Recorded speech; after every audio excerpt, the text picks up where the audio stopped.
Assalamualaikum warahmatullahi wabarakatuh. Halo guys, selamat datang di podcast Cakrawala Medan. Kali ini kita akan membahas tentang psikologi penokohan atau konflik batin, yang dimana kita akan menjelajahi kedalaman psikologi dalam karya sastra.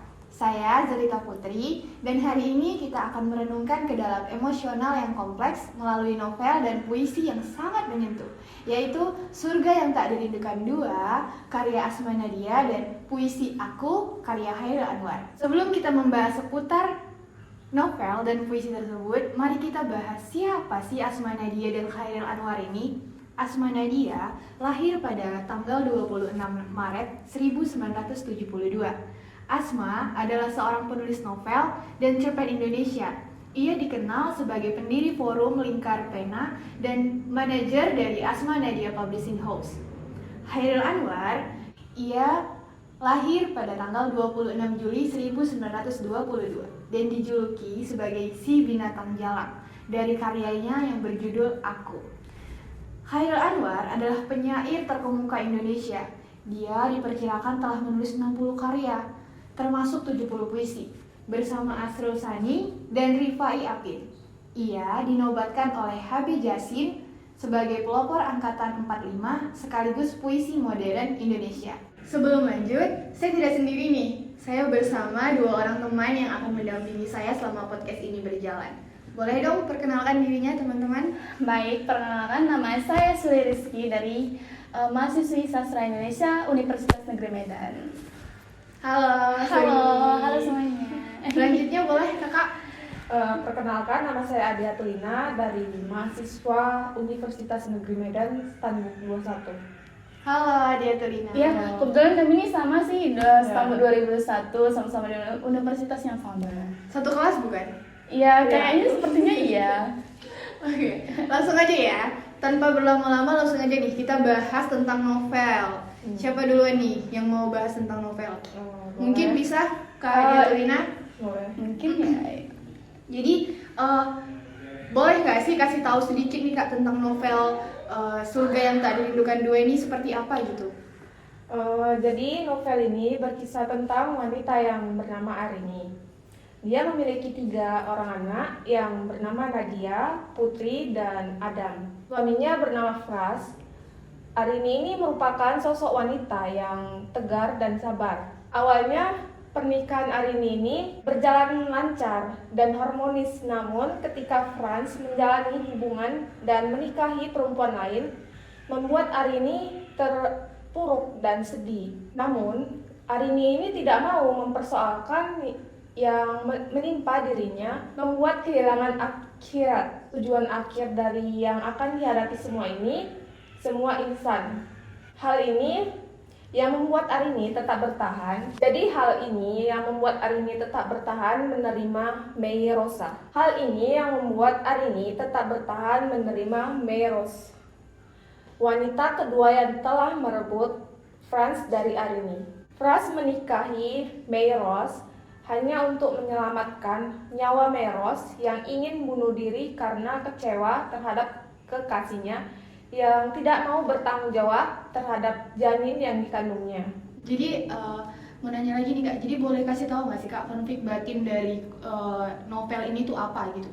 Boleh dong Kak. Jadi konflik dalam novel Surga Yang Tak Dirindukan 2 ini ada 3 analisis. Yang pertama itu ID. ID ini mewakili aspek yang tidak sadar, kepribadian yang mencari kepuasan insan dari kebutuhan dasar dan nafsu. Karakter ini mungkin mengajarkan cinta dan kebahagiaan tanpa mempertimbangkan konsekuensi atau norma sosial. Nah, jadi dari kutipan novel ini, yaitu cinta yang murni dan keinginan yang mendalam seringkali memandu langkah kita tanpa memperhitungkan akibatnya. Seperti air yang mengalir tanpa batas. ID ini membawa kita pada kepuasan insan. Dan pada kutipan yang kedua itu ada aku merindukanmu begitu dalam. Dan aku ingin merasakan cinta ini sekarang juga tanpa memikirkan konsekuensi. Jadi itu merupakan dari analisis ID-nya. Yang kedua itu analisis ego. Analisis ego ini bertanggung jawab untuk menemukan keseimbangan antara keinginan, nafsu, ID, dan norma-norma moral superego. Pada kutipan ego ini, dalam novel Surga yang Tak Dirindukan Dua, yaitu dalam perjalanan mencari cinta, ego bertindak sebagai mediator yang rasional. Ego berusaha menjaga keseimbangan antara keinginan hati dan tanggung jawab terhadap keluarga dan masyarakat. Yang kedua itu kutipannya, mungkin aku harus memikirkan dampak hubungan ini kepada keluarga dan orang-orang di sekitarku. Bagaimana aku bisa memenuhi keinginanku tanpa mengabaikan kewajibanku, itu ya. Jadi analisis yang ketiga ini superego. Superego ini mencerminkan norma-norma moral dan nilai-nilai yang diinternalisasi dari masyarakat dan otoritas. Nah, pada kutipan superego ini, yaitu meski hatiku teriak untuk mencintai tanpa batas, suara dalam diriku mengingatkan bahwa ada norma-norma yang harus dihormati dan dilestarikan. Jadi itu analisis dari Ada superego. beberapa analisisnya Iya. seperti itu. Jadi Kak, dari kutipan-kutipan yang Kakak jelasin tadi, bahwasanya karakter-karakter yang tadi tuh menghadapi pertentangan emosional gitu ya, yang mendalam banget gitu ya, Iya. menciptakan narasi yang kaya dengan konflik dan perenungan tentang nilai hidup nih gitu.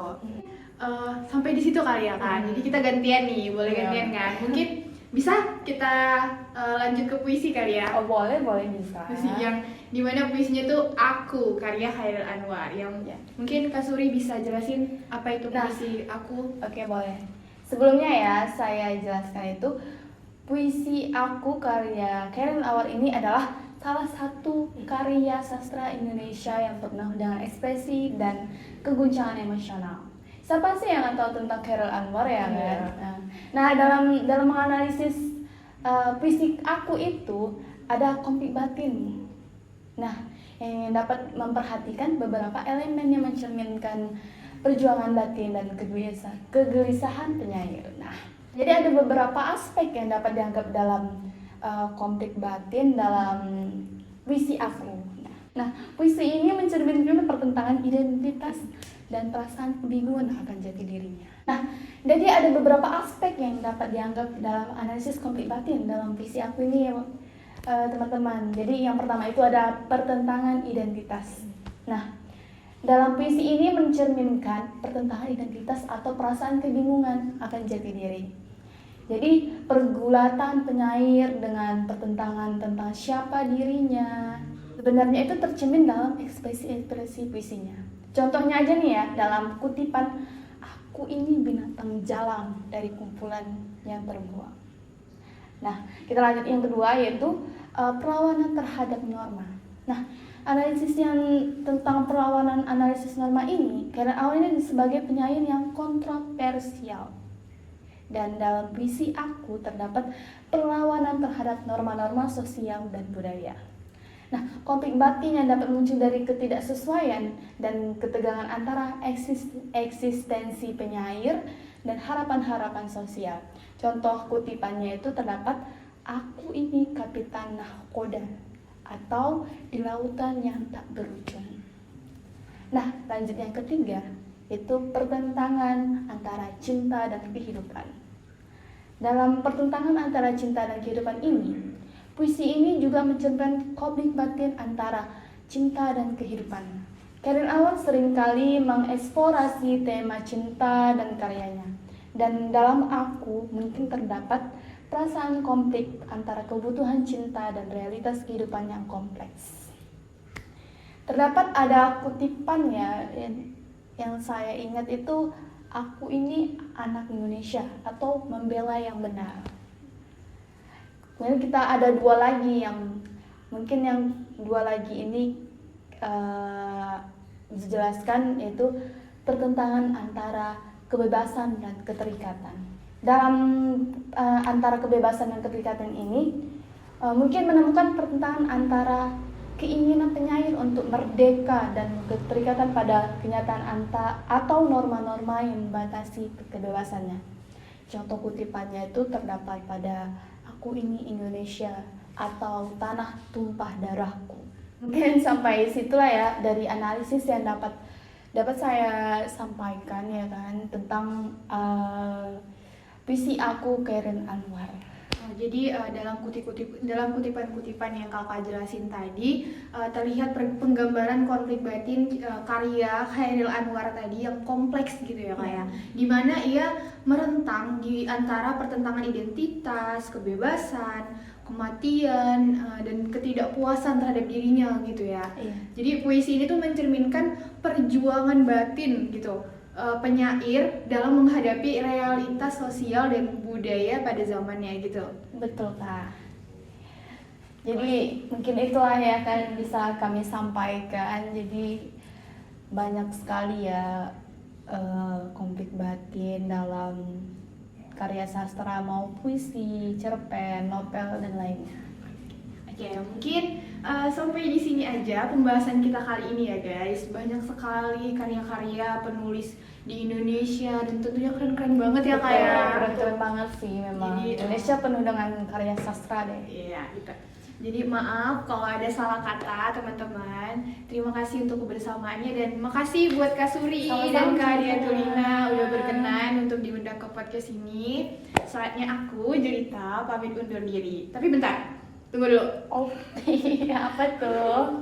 Sebelum aku menutup podcast ini, teman-teman dibantu untuk follow, like, comment, and subscribe di bawah ini. Oke, sampai di sini teman-teman. Assalamualaikum warahmatullahi wabarakatuh. Bye bye.